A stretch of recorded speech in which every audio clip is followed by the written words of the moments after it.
We're here today to commemorate the 75th anniversary of the 1944 conference in Bretton Woods, New Hampshire. As you all know, the conference led to the creation of the International Bank for Reconstruction and Development, now the World Bank, of which I'm president. I'd like to mention some key points in the World Bank's financial history and discuss some of the development challenges. Many more details are in my essay in the Bretton Woods 75 compendium. When the Bretton Woods Conference opened on the evening of July 1st, 1944, battles raged across Europe and the Pacific. U.S. Treasury Secretary Henry Morgenthau, the chair of the conference, urged the delegates from 44 countries to create, quote, a dynamic world economy in which people of every nation will be able to realize their potentialities in peace, to raise their own standards of living and enjoy increasingly the fruits of material progress. The bank started operations in 1947, collecting capital subscriptions from shareholders and from shareholding countries and approving its first loan. That loan was a straightforward operation based on a short letter of application from France outlining France's reconstruction program.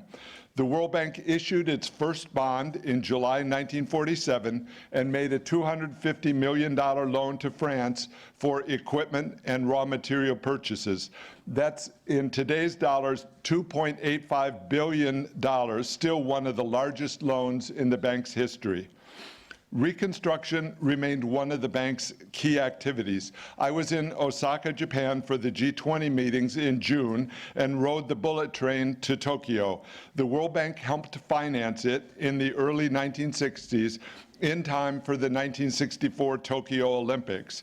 Soon afterward, Japan was able to graduate from World Bank financing and quickly became a major donor of the World Bank.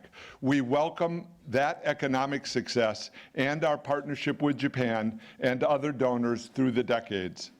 Another early activity of the World Bank was development. The first paragraph of the Articles of Agreement states that one of the purposes of the bank is, quote, the encouragement of the development of productive facilities and resources in less developed countries. The bank approved 2 sovereign loans to Chile in 1948 for equipment and agricultural machinery. Still in the 1940s, the bank recognized in its third annual report that part of its value was in analysis, quote, to help its members to analyze their development problems, mapping out the broad lines along which their development may be advanced most soundly and rapidly. Many of these lines of development need to come from the private sector. In 1956, the International Finance Corporation, IFC, opened for business with the difficult mission of investing only in private sector projects, quote, where sufficient private sector capital is not available on reasonable terms. In 1960, the bank's shareholders created IDA, the International Development Association, to make grants and low-interest rate loans to the poorest countries. Since then, IDA has provided nearly $400 billion in 113 countries, with donors replenishing its fund every 3 years. There's been success in terms of poverty reduction, some success, helped by the World Bank Group's development assistance and funding. The number of people living in extreme poverty has declined by more than 1.1 billion. The poverty rate in 2018 was estimated at 8.6%.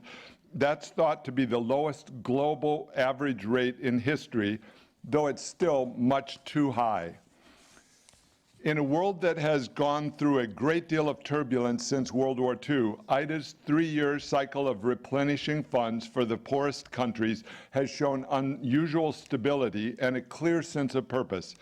By the end of 2019, we hope to conclude discussions on IDA 19, the 19th replenishment, with France, our host today, playing a strong leadership role in the replenishment process in encouraging the development community's focus on the, and in encouraging the development community's focus on the Sahel.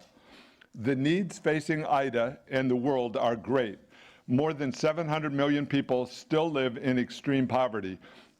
In sub-Saharan Africa, the numbers are growing, not declining, and 15 million new jobs would be needed every year to keep up with the population growth there. Current economic growth rates will not be sufficient to achieve the ambitious goals that we all have for sustainable development. Just as the World Bank and development policy evolved during the 75 years since the Bretton Woods Conference, so too did development finance. The bank pioneered the currency swap in 1981, swapping US dollars for Swiss francs and Deutschmarks with IBM. The original World Bank sovereign loan documents became much longer with clauses regarding negative pledges and pari passu. Oil exporters borrowed heavily in the 1970s using commercial bank loans that were syndicated to hundreds of participants, creating very difficult debt restructurings in the 1980s. I worked for Treasury Secretary James Baker in the 1980s on debt problems, and then on the bond securitization process for Secretary Brady when I was head of the Developing Nations and MDB part of Treasury in the Reagan administration. With Secretary Brady, I attended the World Bank and IMF annual meetings in Berlin in the fall of 1988, and I note the vital importance of the World Bank and other international financial institutions in the development of Eastern Europe after the fall of the Berlin Wall and the Soviet Union. In 1989, the World Bank issued the first globally traded and settled bond. It eliminated pricing disparities between the United States and Europe, reducing the World Bank's borrowing costs. The World Bank created its first electronic bond in 2000. It was the first bond offered globally on the internet, allowing retail investors to invest in the bank's development activities for the first time. 8 years later, the bank issued the world's first green bond. For the first time, investors could directly support climate projects without incurring the project risk, helping change the way investors decide how to allocate their investments for a balance of risk, reward, and developmental impact. In 2018, the bank and shareholders developed a capital increase package for both the IBRD and IFC.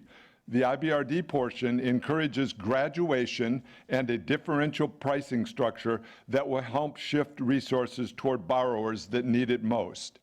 It develops a sustainable lending limit that can help the bank's effectiveness.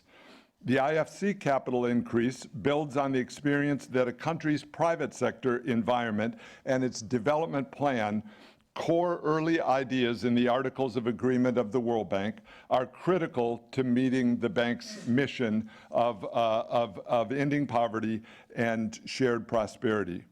Thus, the World Bank Group of 2019 has vastly more tools and approaches than in its early days. I've mentioned IBRD, IDA, and IFC. There's also ICSID, the International Center for Settlement of Investment Disputes, founded in 1966, and MIGA, the Multilateral Investment Guarantee Agency, founded in 1988 when I was at the Treasury Department the first time.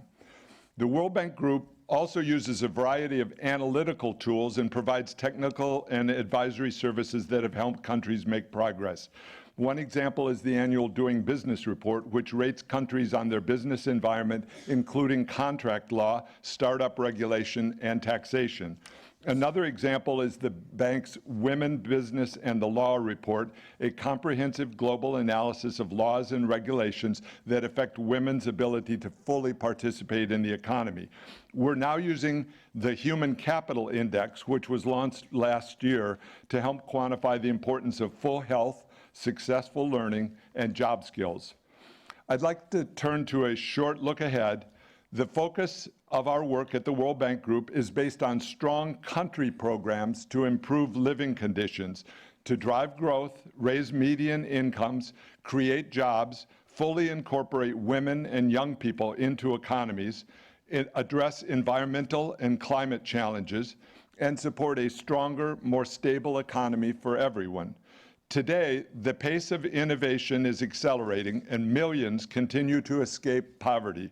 But many parts of the world are more fragile than in recent decades, with more of the world's poor living in areas suffering from conflict, violence, and the effects of climate change. Strong leadership is needed to focus on liberty, safety, and creating an environment that fosters better opportunities. We urgently need countries to break through their obstacles in order to allow the lives of the poorest and most vulnerable to improve. Secretary Morgenthau closed the consequential Bretton Woods Conference in the mountains of New Hampshire on July 22nd, 1944, 75 years ago. The participants had actively debated, shaped, and agreed on a set of ideas and ideals that built a strong foundation for the World Bank Group and our many ongoing developmental needs. Thank you very much, and I'll take some questions if there are. Thank you. Thank you. So we have a few minutes for a few questions. Please introduce yourself. And you have the mic in, so Barry.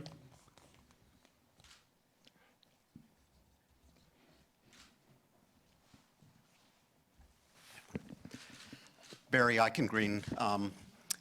Can you tell us a little bit about your current thinking regarding World Bank lending to middle-income countries? Should it, and under what circumstances? Thank you, Dr. Eichengreen.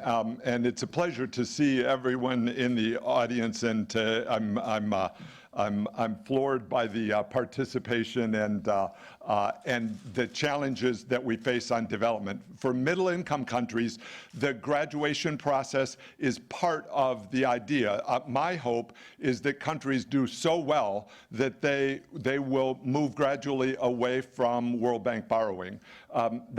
That occurs because, for one, the bank is now pricing loans for middle-income countries at a higher interest rate, so that the spread between their borrowing costs and their market borrowing costs has narrowed. So the pure financial benefit for middle-income countries in borrowing from the World Bank has diminished somewhat.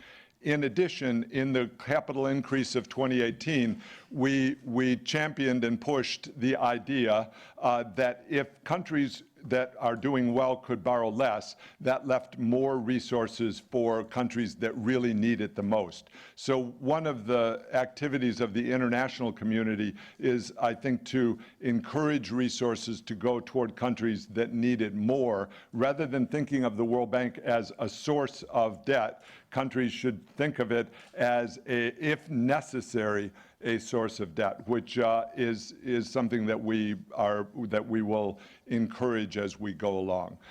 In addition, and perhaps more importantly, for many middle-income countries and upper middle-income countries, the bank's value as in terms of advisory services and technical assistance takes on more and more meaning, and also its role as the International Finance Corporation, which often can continue its activities in the private sector of a middle-income country as that country does better. So MIGA, IFC, technical advisory services take on an increasing role in middle-income countries and provide a full suite of products as they make their economic advance. Question in the middle from the gentleman. Thank you. My name is Sufyan Ahmed. I'm the former Minister of Finance of Ethiopia. I have been the minister for quite a long time, over 20 years. I have the first experience how the bank, the World Bank, contributed to the poverty reduction in Africa in general, and particularly in Ethiopia, where we have been managed to reduce poverty by over 50% in 1 decade. The role of IDA, particularly for less developed countries, is very critical, is very important in this respect. But given the current situation, we are also aware that the availability of resource for the bank is limited. To be more effective, the bank really has to coordinate with other multilateral institutions at the G20 EPG group report indicates that the bank can play a very critical role. So I want to ask the President how he sees the challenge and the opportunities of Africa in attaining the sustainable development global goals and also addressing the environmental challenge that faces the world. Thank you. Thank you. Thank you very much. And I see Tharman has joined us, and the Imminent Persons Group report talked very much about this challenge and the challenge of how to coordinate among the international financial institutions given the limited use of resources.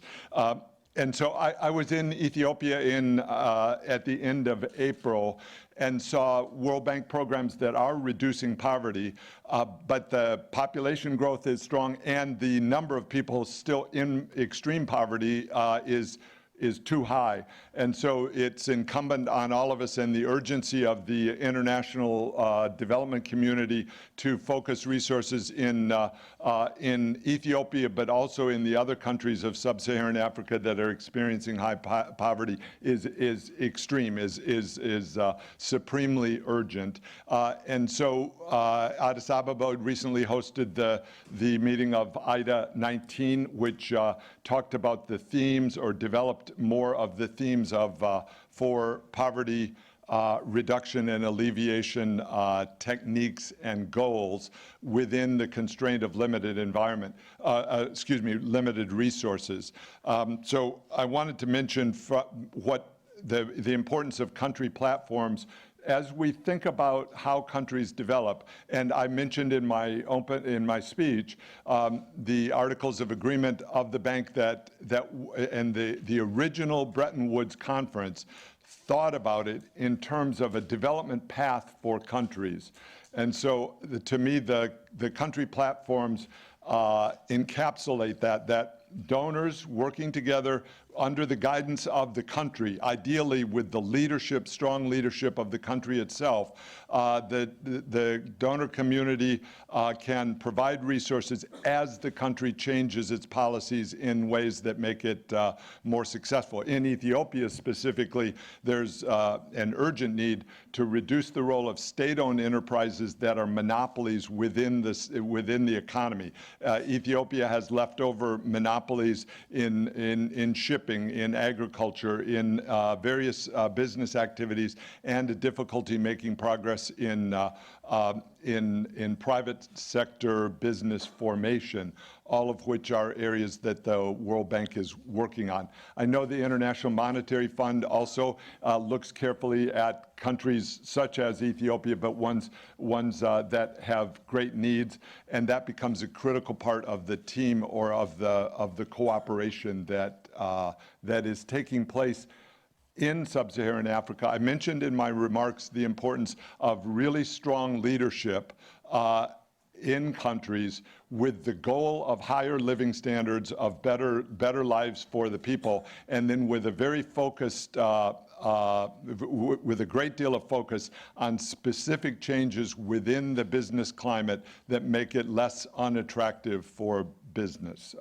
If I may, on Ethiopia, then a critical challenge is to find enough flexibility and freedom within the transportation and transit kinds of communities that people move to where the jobs are, but also that people are able to build businesses that can get goods and services to where they're needed. That's an important challenge. Thank you, the last question from Gillian Tett. Gillian Tett, thank you for your remarks earlier. I'm curious how you see the role of China in the World Bank and China in the multilateral system going forward. Would you be willing to give China a much bigger footprint or say in the World Bank? Are you willing to cooperate with potential rival organizations like the AIIB?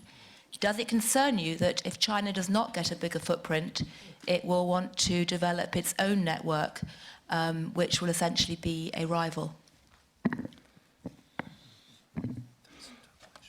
Thank you for that. So China has a big role in the World Bank, and we welcome that in terms of it as a shareholder, a major shareholder of the World Bank, a major participant in IDA, and I'm hopeful that they will be a bigger participant in IDA 19, the upcoming IDA round. China is affected by the general graduation policy of the bank, in which countries, as they do better, evolve away from IBRD lending. So China is in that process. Their borrowing from the World Bank peaked, and their demonstration of Barry Eichengreen's question about why or how are countries affected. China can borrow relatively inexpensively in global capital markets, and the World Bank's pricing is gradually rising for countries that are as successful as China has been. And so the pure financial benefit is less. And so China has a big footprint in the World Bank in many ways. They have personnel at the very senior levels within the bank. They have a full seat on the board of directors of the World Bank, and I have good relations with all those. I've made two trips recently and 4 or more in 2018 to China, where we have very candid, open dialogue on development. China's very interested in world development in Africa, in the principles of that. So the thrust of the idea was that of whether there will need to be competition. I would really much rather phrase it, and I've talked with President Xi, with Premier Li Keqiang as recently as 3 weeks ago, about the cooperation, the very good cooperation that there can be between the World Bank and China in terms of development around the world. That means transparent debt standards, high lending standards, quality of investment projects, and at the core, our common interest with China in seeing development, in seeing living standards go up around the world. I talk in these terms with China. They raise these issues with me, as well as, and I should add, the importance of environmental developments. China and the World Bank have worked very closely together on various environmental advances that China has made, and we look forward to more of those. So across this broad range of endeavors, I see us working together to evolve the relationship between the World Bank and China in very constructive ways that allow more development, not only in China, where we continue to work actively with China across a range of our products, but also around the world. Thank you very much, Thank David. you. And so now it's time to turn to the next panel.